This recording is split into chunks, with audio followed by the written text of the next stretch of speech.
आप सभी को जय मसीह की। प्रभु आप सभी को बहुत आशीष दे, आपकी ज़रूरतों को पूरा करे और अपनी महिमा आपके जीवन में प्रकट करे।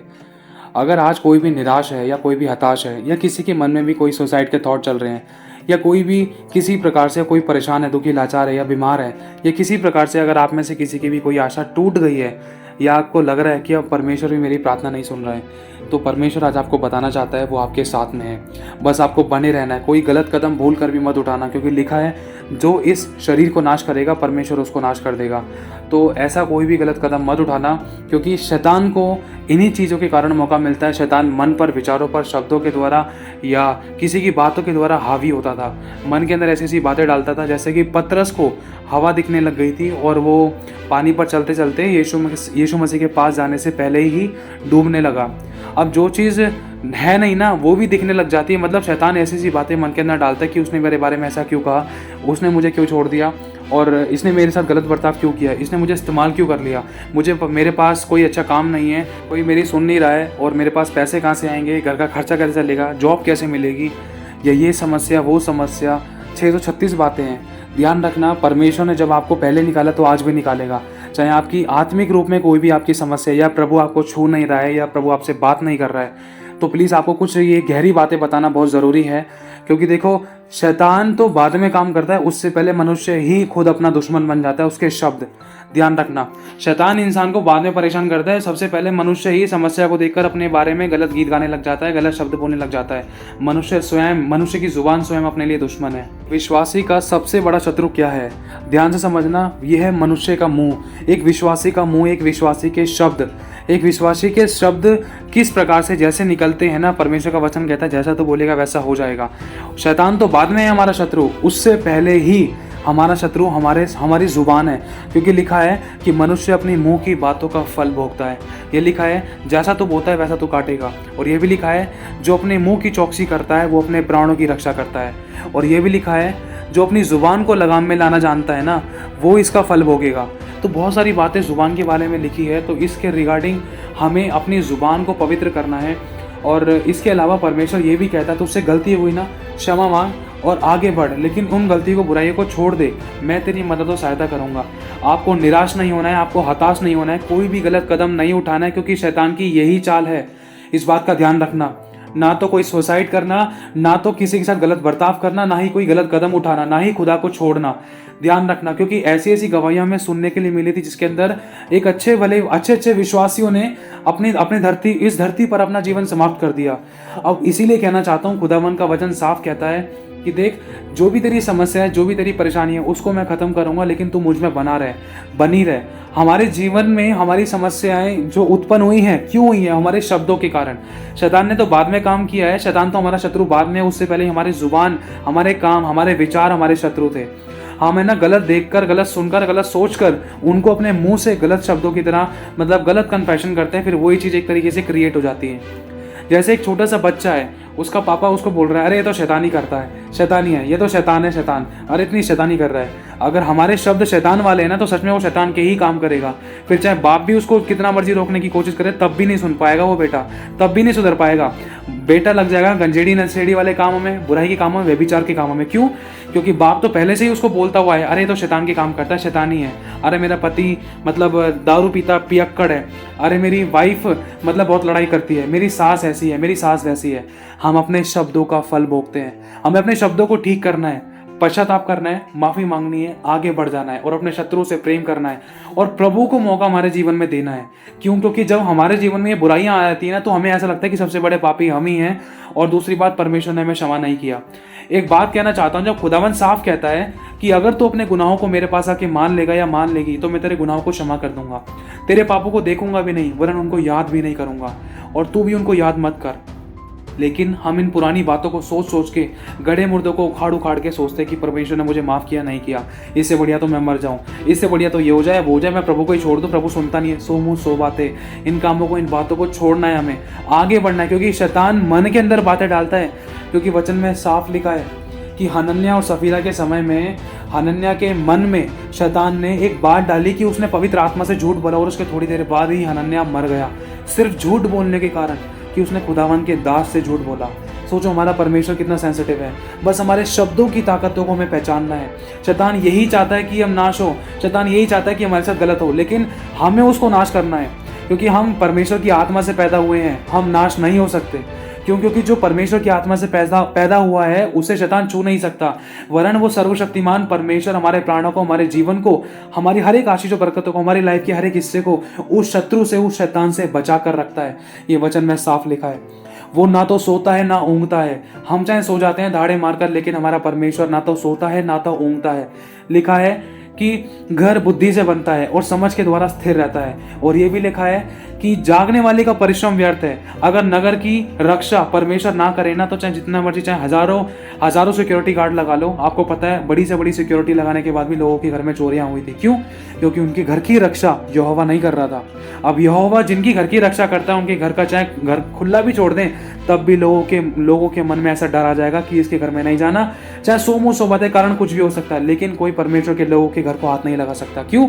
जिसका विश्वास परमेश्वर पर है और जो सही अंगीकार करता है, सही शब्द बोलता है, और जो सिर्फ परमेश्वर से डरता है, तो उसका कोई बाल भी वाका नहीं कर सकता। उदाहरण के तौर पर आपको एक गवाही बताता हूँ। परमेश्वर की एक दासी रही हैं जो शायद अब नहीं, अब सो चुकी हैं प्रभु में। हुआ क्या, उनके द्वारा परमेश्वर ने बहुत आश्चर्य कर्म किए थे, बड़े बड़े चिन्ह चमत्कार किए थे। तो कुछ चलते हुए आगे चलकर उनसे कुछ गलतियां हो गई थी। गलतियों के कारण उनका रिलेशन किसी के साथ हुआ और लोगों को ये वाली बातें पता चली।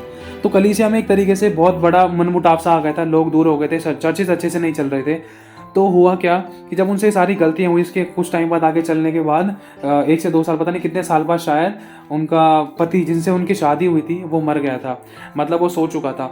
फिर उसके बाद जब उन्होंने अपने आप को अकेला फील किया तो वो बहुत रो रही थी, बहुत ज़्यादा रो रही थी कि मैं पापी हूँ, मैंने व्यभिचार किया, मैंने ये पाप किया, मैंने वो पाप किया, परमेश्वर ने मुझे इतनी अच्छी सेवा दी, मैं ठोकर का कारण बनी, मैंने गलतियाँ की, एक अगुआ होने के कारण भी मैंने मतलब ऐसे गलत कदम उठाए, मुझसे इतनी बड़ी गलतियाँ हुई, शैतान ने मुझे कैसे भरमा दिया। सो मुँह सो बातें बहुत गंदे तरीके से, मतलब रो कर पश्चाताप कर रही थी, गिड़गिड़ा कर प्रभु से बात कर रही थी कि मैं पापी हूँ, मैंने ये किया, मैंने वो किया। पता है क्या हुआ? स्वयं प्रभु यीशु मसीह उनके पास, उनके कमरे में आए। स्वयं प्रभु यीशु मसीह आए और वो कह रहे हैं, क्या हुआ तुझे, क्यों परेशान हो रही है? अरे उठ खड़ी हो, लोग इंतजार कर रहे हैं, चल जल्दी खड़ी हो। वो कह रही है, प्रभु क्या? प्रभु मेरे से इतनी बड़ी गलतियां हुई हैं और तू बोल रहा खड़ी हो? मैंने तेरे लोगों के लिए ऐसी ऐसी हरकतें करी हैं, तेरे लोगों ने जब मुझे देखा है तो उनके ऊपर क्या प्रभाव पड़ा होगा। प्रभु ये मतलब बहुत सारी बातें, अपनी गलतियों को, अपनी बुराइयों को परमेश्वर के सामने खोल रही, और परमेश्वर के सामने खोल के बता रही थी। लिखा है ना, जो अपने अपराध छिपा रखता है उसका काम सफल नहीं होता, वरन जो उनको मान लेता और छोड़ भी देता है उस पर दया की जाएगी। जैसे जैसे वो खोल कर बता रही है अपनी गलती को, प्रभु मैंने ये किया, मैंने वो पाप किया, मैंने वो पाप किया, इसके लिए ठोकर का कारण बनी। अच्छी भली कलीसिया चल रही थी, लेकिन मुझसे ये गलतियां हुई, थोड़ी सी गलती के द्वारा प्रभु देख इतने सारे तेरे लोग कहाँ से कहाँ चले गए, क्या हुआ क्या नहीं हुआ, प्रभु सब जानता था। क्या प्रभु को ये सारी बातें बताने की जरूरत है? लेकिन प्रभु चाहता है हम अपनी गलती को अंगीकार करें और छोड़ दें। तो हुआ क्या, वो बोल रही थी, प्रभु देख मैंने तो ये कर दिया, मैंने तो वो कर दिया, लेकिन प्रभु कह रहा है कौन से पाप? प्रभु ने साफ कह दिया कि कौन से पाप, कैसी बातें कर रही है, कब किया तूने पाप? मुझे नहीं पता, मैं कह रहा हूँ खड़ी हो, जल्दी से खड़ी हो, लोग इंतजार कर रहे हैं, तुझे सुसमाचार प्रचार करना है, तुझे मैं इस्तेमाल करूंगा। आज परमेश्वर का आत्मा आपसे कहता है, वो कहता है मजबूत हो, हियाब बांध और दृढ़ हो जा, भय ना खा, तेरा मन कच्चा ना हो, क्योंकि जहां जहां तू जाएगा, जहां जहां तू जाएगी, वहां वहां तेरा यहोवा तेरे साथ रहेगा। चाहे किसी भी गलती के कारण आज परमेश्वर ने आपसे अपना मुंह छिपा लिया था, लेकिन आप पश्चाताप करो, माफी मांगो और फिर से अपने कपड़े झाड़ कर फिर खड़े हो जाओ और प्रभु के साथ चलो। देखो खुदावन अपनी वाचाओं को तुम्हारे जीवन में पूरा करेगा, अपने धर्मीमय दाहिने हाथ से संभाल कर रखेगा, तुम्हें आशीषित भी करेगा, जरूरत भी पूरा करेगा, चंगा भी करेगा, छुटकारा भी देगा और तुम्हारे द्वारा अपनी महिमा प्रकट करेगा, तुम्हें ऊंचा भी उठाएगा और परमेश्वर अपनी महिमा के लिए आग की तरह तुम्हें पृथ्वी के आखिरी छोर तक इस्तेमाल भी करेगा। इच्छा रखो, वो पूरी करेगा।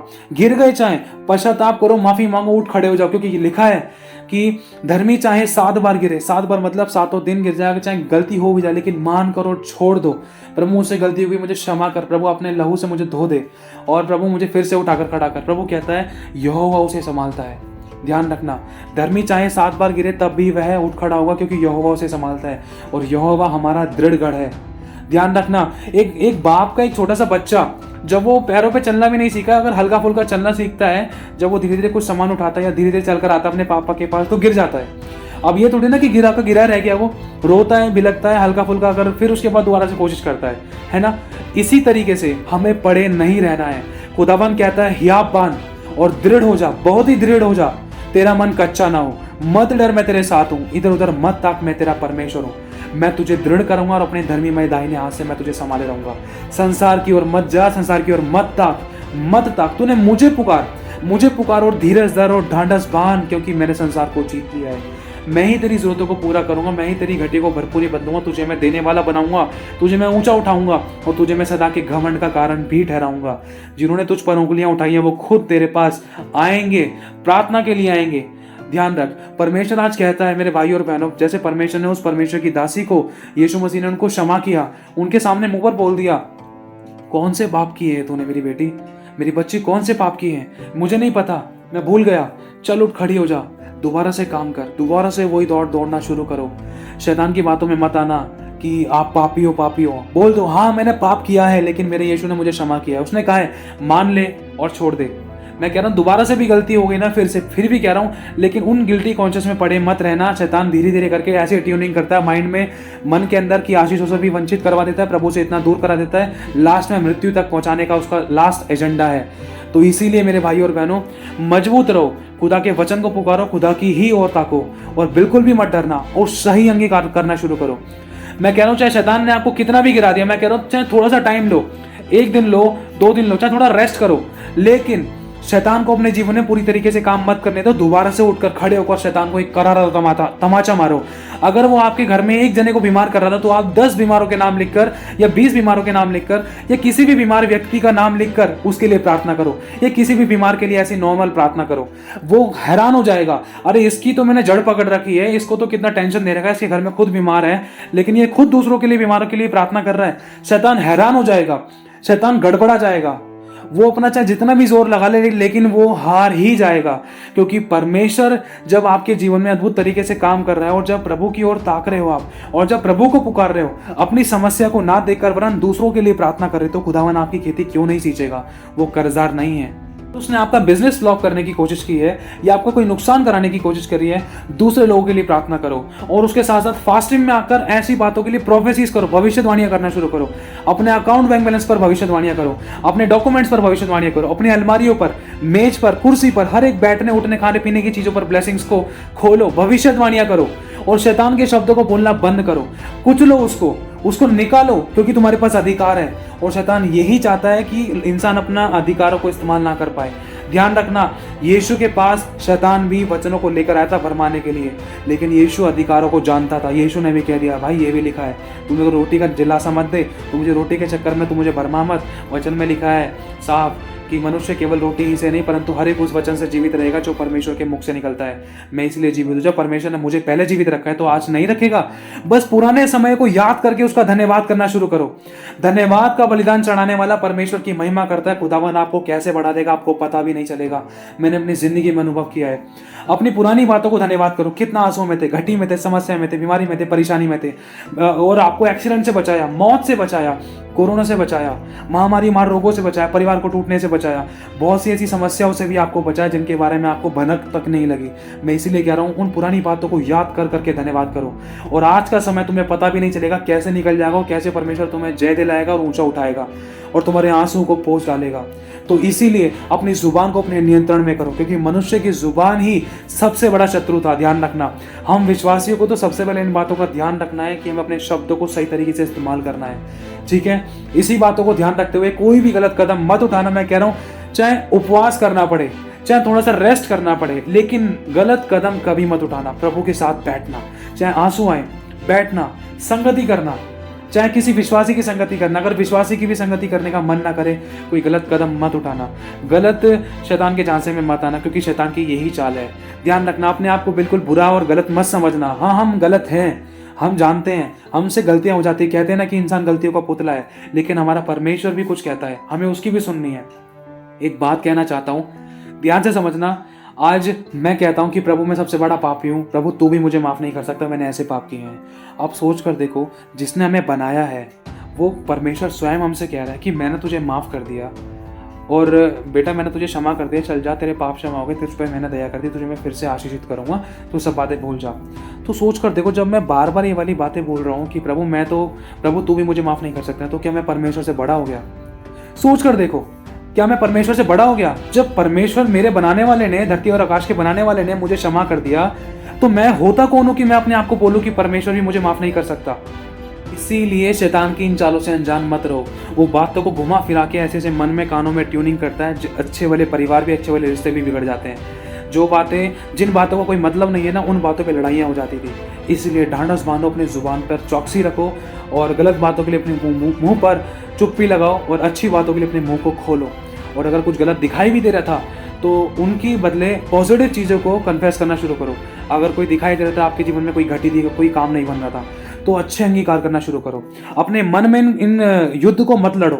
अगर शैतान आपके मन में डाल रहा था कि देख तुझे बीमारी है, तुझे रोग था, तुझे ये परेशानी थी, अगर आप उसको चुपचाप से सुनकर और मन के अंदर इन चीज़ों को सोचकर अगर आप डिससेटिस्फैक्शन में आ रहे हो या बेचैनी में आ रहे हो या आप ऐसी हरकतें भी कर रहे हो, तो इसका मतलब शैतान को मन में ये लग रहा है कि हाँ, जैसे मैंने इसके मन में डाला तो उसको ऐसा लगना शुरू हो गया, क्योंकि इसने वचन का तो अंगीकार किया ही नहीं। इस लड़की के मैंने मन में डाल दिया कि इसको जॉब तो मिलेगी नहीं, अब जॉब मिल ही नहीं सकती प्रभु के पास आने के बाद भी। तो आपको उस समय चुप नहीं रहना है।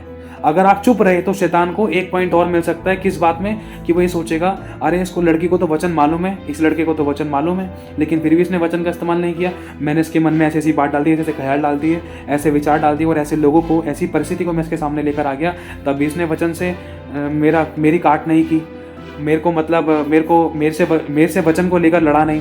तो इसी तरीके से ध्यान रखना, अगर आप जैसे ही तुरंत वचन को लेकर लड़ोगे, उदाहरण के तौर पर मेरे मन में एक्चुअली मेरे कुछ दिन से दर्द हो रहा था, है ना, चेस्ट में, तो मेरे मन में ना कुछ गलत ख्याल आ रहे थे। मैं अनुभव से आपको बता रहा हूँ, ध्यान से समझना। तो मेरे मन में ना शैतान कई सारी गलत बातें डाल रहा था, बहुत गंदी गलत बातें डाल रहा था, मरने को लेकर, बीमारी समस्या को लेकर डाल रहा था, लेकिन वचन का अंगीकार करना नहीं छोड़ा। हुआ मन में हल्का फुल्का आया था, लेकिन मैं बोलता रहा। चाहे देखो, उदाहरण के तौर पर मेरे अगल बगल चाहे कोई भी बैठा है या कोई भी बैठा था, अचानक मैं बैठा हूँ, मैं कोई सोच रहा हूँ, सोचते अचानक मेरे मन में कुछ गलत बात मेरे मन में शैतान ने डाल दी। जो पाप की, जो बुराई की, जो नुकसान की, जो तकलीफ की, जो घटी की, जो समस्या की होती है ना, वो शैतान की ओर से ही होती है। ध्यान रखना। ऐसी बात मेरे मन में आई, चाहे कोई अगल बैठा, चाहे कोई बगल बैठा है, बस मुझे उस बात को काट करने के लिए अपने मुंह से अंगीकार करना है, भले ही वो बात किसी को सुनाई नहीं दी है। मतलब शैतान तो मन में डालता है ना, ध्यान से समझना। शैतान ने मेरे मन में बोला कि तुझे बीमार है, तू ये समझ है, तुझे वो समस्या है, चाहे कोई अगल बगल बैठा है नहीं बैठा, लेकिन ये बात है ना मेरे मन के अंदर आ गई थी शैतान की ओर से। लेकिन इस बात की काट करने के लिए मुझे अपने मुंह से अंगीकार करना है, और मैंने अंगीकार भी किया कि यीशु के कोड़े खाने से मैं चंगा हूँ, यीशु के कोड़े खाने से मैं चंगा हो चुका हूँ, क्योंकि यीशु का लहू गवाही देता है। वचन झूठा नहीं है, वचन सच्चा है। मैं कह रहा हूँ, वचन का अंगीकार करते रहो जब तक छुटकारा ना मिले। और मैं आज कह रहा हूँ, कुछ दिन पहले की बात थी, लेकिन मेरे परमेश्वर ने मुझे चंगा कर दिया, ये मेरी गवाही भी है। परमेश्वर ने मुझे महामारी, मार रोगों से बचाया है।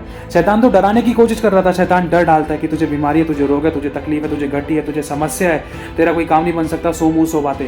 लेकिन ये सारी बातों को अगर आप मन में रखोगे, अगर आप चुप्पी लगा कर रखोगे, तो ये बातें हावी हो सकती थी, जिसके द्वारा इंसान डिप्रेशन में और टेंशन में, और लास्ट में शैतान की यही चाल है कि इंसान को मार दे। ध्यान रखना, चाहे लड़की का मामला हो, चाहे लड़के का मामला हो, चाहे घर परिवार का मामला हो, चाहे फैमिली का मामला हो, चाहे पति पत्नी का मामला हो, चाहे नौकरी बिजनेस धंधा रोजगार का मामला हो, चाहे कर्जे का मामला हो, चाहे कोर्ट केस का मामला हो, शैतान ने अगर गलत बीज बोना शुरू कर दिया, उनको काट करने के लिए आपको अपने मुंह से अंगीकार करना है। नहीं शैतान चुप हो जा, यीशु के नाम से मैं चंगा हूं। शैतान तू चुप हो जा, परमेश्वर ने हमें जोड़ा, हमें कोई अलग नहीं कर सकता। शैतान तू चुप हो जा, परमेश्वर ने मेरे खत्तों पर आशीष दी है। शैतान तू चुप हो जा, परमेश्वर मेरी अगुवाई करेगा, परमेश्वर मेरी जरूरतों को पूरा करेगा, परमेश्वर के राइट टाइम पर मेरी शादी होगी। शैतान तू चुप हो जा, कोई मेरा कुछ नहीं बिगाड़ सकता। अपने मुंह से इन शब्दों को बोलना शुरू करो, ठीक है। बस मैं इतना कहना चाहता हूं, बिल्कुल भी कोई गलत कदम मत उठाना मेरे भाई और बहनों, क्योंकि हमारा जीवन बहुत कीमती है। उनसे पूछो जिन्होंने अपनी आखिरी सांसें गुजारी थी, वो सोचते थे, जीवन की आशा रखते थे, लेकिन आज आपके पास जीवन है तो उसको गलत काम में मत लगाना। आखिरी बात बोलना चाहता हूं, अगर आप खुद बेसहारा हो ना आज, तो आज किसी का सहारा बन जाओ। दूसरों के लिए जीना सीखो, क्योंकि यीशु ने हमारे लिए जीवन बिताया है और हमारे लिए जीवन जिया और अपनी जान तलक दे दी उसने, और दूसरों के लिए एक सेट एग्जाम्पल बन गया जिसको देखकर आज हम सीखते हैं। तो इसीलिए परमेश्वर आपको इतिहास का रचने वाला बनाएगा अपनी महिमा के लिए। इसलिए अपने जुबान की चौकसी करो, प्रभु के साथ साथ चलो। और एक आखिरी बात और कहना चाहता हूँ आप सभी से कि जो समस्याएं, जो परिस्थितियां, जो कंडीशन, जो सिचुएशन, जो भी परिस्थितियां आपके जीवन में इस समय दुख भरी चल रही हैं, या कोई सताव है अगर आपको लगा है, या कोई बड़ा कलेश लग रहा है आपको, तो यीशु को याद करना।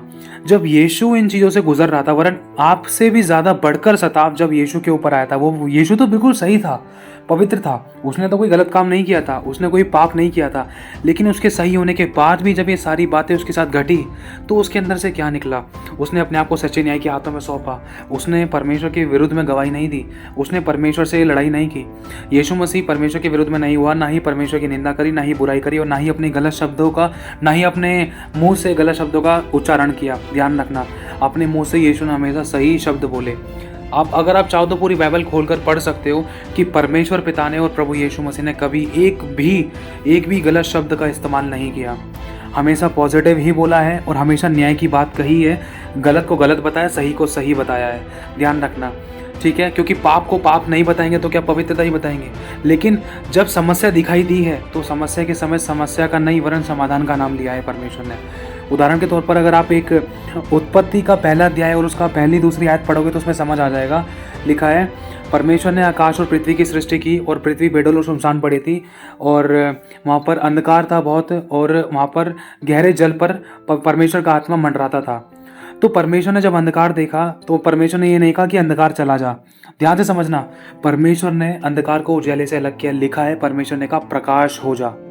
ध्यान रखना, अंधकार को हमें मुंह से अंगीकार करने की जरूरत नहीं है, अंधकार को हटाने की जरूरत नहीं है, वरन हमें प्रकाश को बुलाने की जरूरत है। अंधकार अपने आप हट जाएगा। ध्यान रखना, इसी तरीके से यीशु ने लाजर को जिलाया था। लाजर ने ये नहीं कहा था कि लाजर मर गया है, लाजर सो रहा है। याईर की बेटी सो रही है, तू देखने लग, तू चंगा हो जा, तो उठ खड़ा और अपनी खाट उठा और चल फिर। अपने शब्दों का ध्यान रखना, ठीक है। प्रभु आप सभी को आशीष दे। इन बातों का ध्यान रखना, परमेश्वर का आत्मा आपके जीवन में काम करेगा। आपके जीवन में चाहे जितने भी बड़े दुख लग रहे हैं, लेकिन यीशु के दुख को याद करना। हम तो गलती करने के बाद अगर हम सहते हैं तो ये कोई बड़ी बात नहीं है, ये तो नॉर्मल सी बात थी। जैसा करा वैसा भाई, गलती तो हुई है, गलती के बाद अगर लात घूसे खा रहे हैं तो वो तो एक जायज़ बात थी। लेकिन यीशु ने तो कोई गलती भी नहीं करी थी। उसके मुंह पर थूका गया, उसके सर पे सरकंडा मारा, हाथ पैरों में उसके कीले ठोकी, छाती पर उसके भाला मारा, मरने के बाद भी उसके छाती पर भाला मार दिया। सोचो, मरने के बाद भी उसको नहीं छोड़ा, और उसके सर पे कांटों का ताज पहनाया। उसके 39 कोड़े मारे गए। मतलब कितने कितने कोड़े तो उसके ऐसे मारे गए कि उसका मांस तक बाहर आ गया था।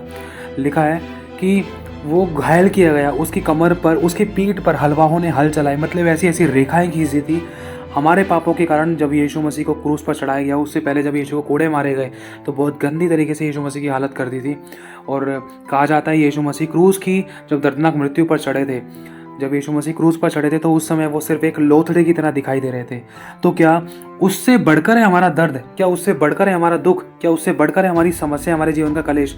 सोच कर देखो, हम तो गलत होने के बाद हम ये सब चीज़ सह देते, लेकिन ये भी परमेश्वर हमें सहने नहीं देता। इसमें भी हमारी मदद करता है, मजबूत करता है, सहायता करता है, रक्षा करता है, ज़रूरतों को पूरा करता है, आशीष देता है, प्रेम रखता है, हमें क्षमा करता है, अपने सीने से लगाता है। लेकिन यीशु तो बिल्कुल निष्पाप था, लेकिन वो तो बिल्कुल पवित्र था, लेकिन सोचो उसी को परमेश्वर ने छोड़ दिया। यीशु ने कहा कि हे पिता, तूने मुझे क्यों छोड़ दिया? हे मेरे परमेश्वर, तूने मुझे क्यों छोड़ दिया? सोचो आज हम कहाँ स्टैंड कर रहे हैं। आज परमेश्वर हमें कैसे कैसे बचाए हुए हैं। आज हमें हर बात में उसका धन्यवाद करना चाहिए और अपने शब्दों को ठीक रखना चाहिए। जो है उन बातों का धन्यवाद करो, पुरानी बातों को, गलत बातों को मत उखाड़ो। लेकिन जब उन समस्याओं में से परमेश्वर ने जब आपको निकाला, उन बातों को याद करके धन्यवाद करो। जब परमेश्वर पहले कर सकता था तो आज भी करने की सामर्थ रखता है, लेकिन ये हमारे विश्वास के ऊपर है। जैसा तेरा विश्वास है वैसा तेरे लिए हो जाएगा और होगा। तो वो आशीष दे आप सभी को। तो वो आपके जीवन में वही करेगा जो आपके लिए बेस्ट है। आप सभी को चैन से